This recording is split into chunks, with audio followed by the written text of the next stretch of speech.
There is a conversation happening in millions of homes right now that almost nobody is having honestly. A man over 40 loses his job, and the people around him immediately begin managing the practical dimensions of the situation. The resume needs updating. The LinkedIn profile needs work. The network needs to be activated. The bills need to be accounted for. The timeline for finding something new needs to be established. Everyone around him moves quickly and efficiently into problem-solving mode, because problem-solving mode feels productive, and productive feels safe, and safe means nobody has to sit with what is actually happening inside this man, while all of that practical machinery grinds forward around him. What is actually happening inside him is something that the people around him are almost entirely unprepared to understand.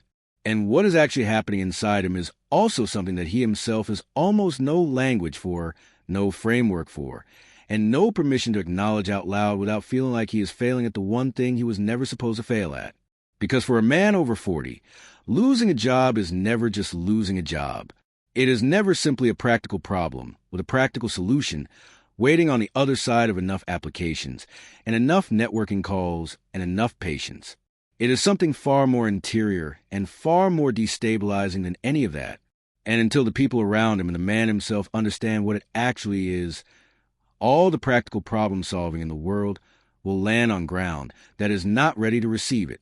To understand what unemployment does to a man over 40 at a psychological level, you have to understand what work actually means to a man of this age and generation.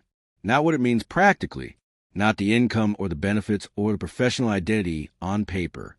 What it means at the level of selfhood, at the level of the story he has been telling himself about who he is and why he matters and what his presence on earth is actually for.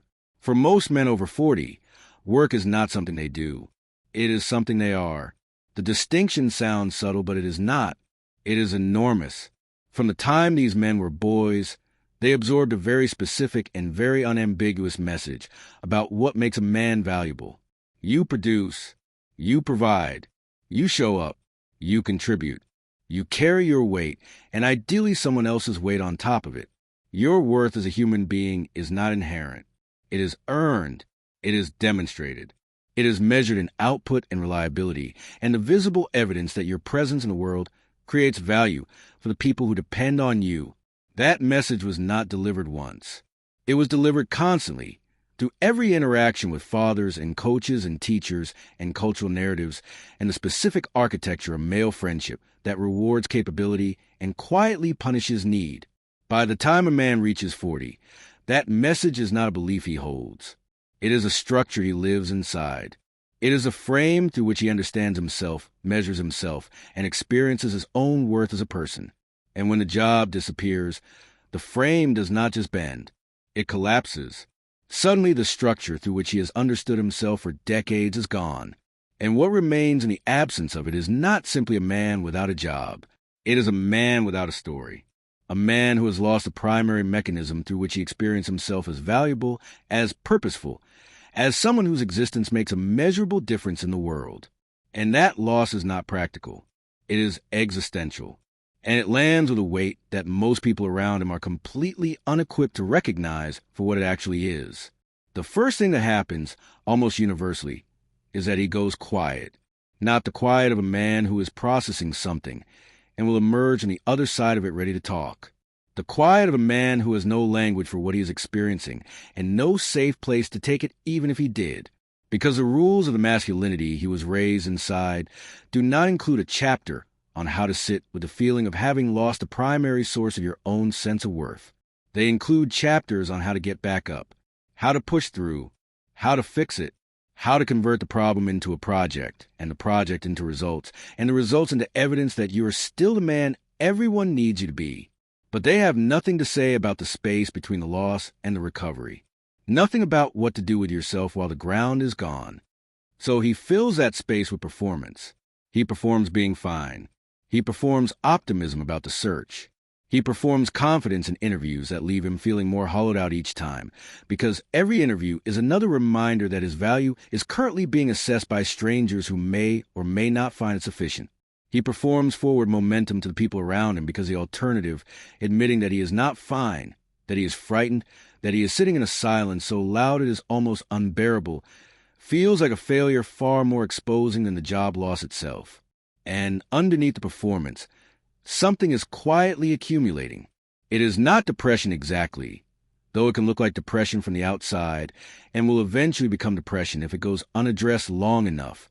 It is something closer to a sustained and corrosive form of shame.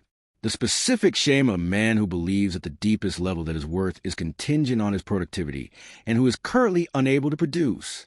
It is the shame of feeling like a burden. The shame of watching his partner carry weight that he believes should be his to carry. The shame of the unanswered calls and the ignored applications and the mounting evidence that the market, which is not personal but feels entirely personal, does not currently see his value the way he needs it to be seen. That shame does not announce itself as shame. It arrives in other forms. It arrives as irritability, as withdrawal, as a sudden loss of interest in things that used to matter, as a quality of flatness that the people around him notice but cannot quite name.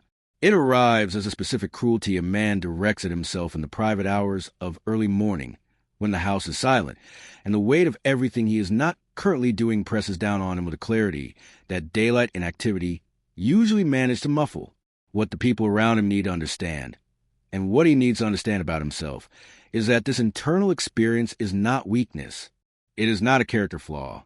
It is not evidence that he is less resilient or less capable or less worthy of support than a man who seems to be handling the same situation more smoothly from the outside. It is an entirely predictable psychological consequence of a lifetime of building your sense of self on a foundation that was always more fragile than it appeared. The job loss did not create the fragility. It revealed it. And the revelation, as painful as it is also an opportunity that very few men over 40 are ever forced to reckon with. Because here is what unemployment, as brutal and as disorienting as it is, makes possible for a man over 40 who is willing to sit with it honestly rather than rushing past it as quickly as possible. It makes possible the question he has almost certainly never asked himself in his entire adult life. Who am I when I am not producing? Not who do I want to be in my next role? Not what does my resume say about my capabilities? Not what value can I demonstrate to a prospective employer? But who am I, as a person, beneath the output and the reliability and the professional identity and the role I perform for the people who depend on me? Who is actually in here when all of that is stripped away? Most men over 40 have no answer to that question. Not because the answer does not exist, but because they have never had to look for it before. Work was always there to answer it for them. And the terrifying and ultimately liberating truth that unemployment forces into the open is that an answer built entirely on what you do is not actually an answer at all.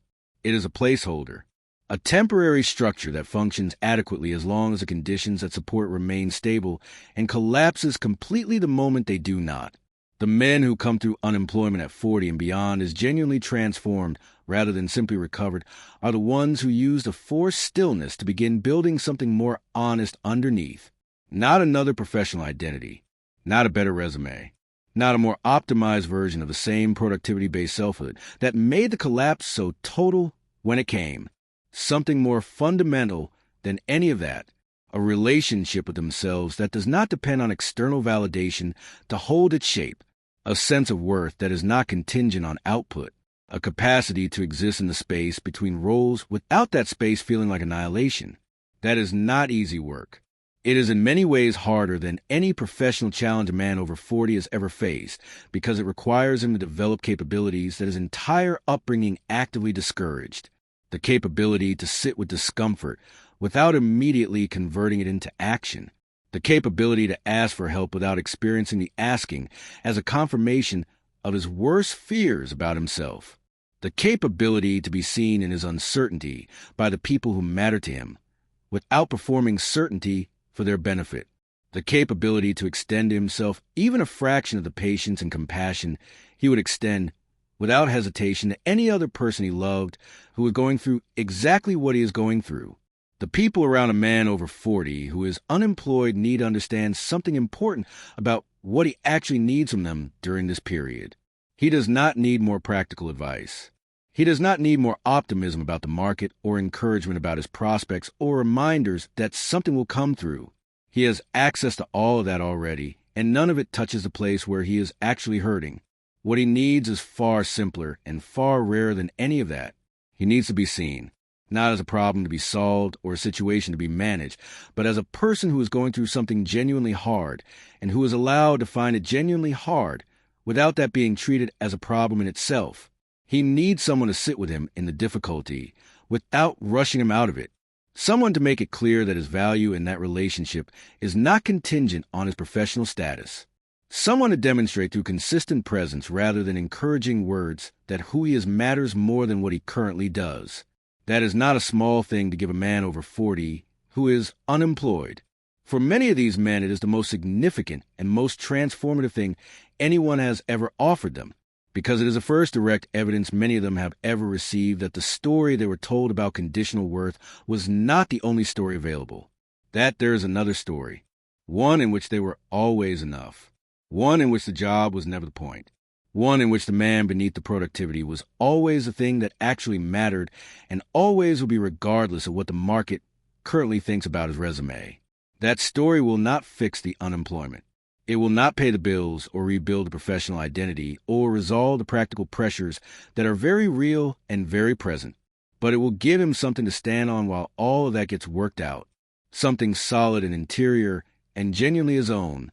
Something that cannot be taken from him the next time the ground shifts, because it does not live in the ground. It lives in him. And a man over 40 who finally knows that is not just a man who survived losing a job. He is a man who found something in the losing that he never would have found any other way. Something worth far more than whatever he lost.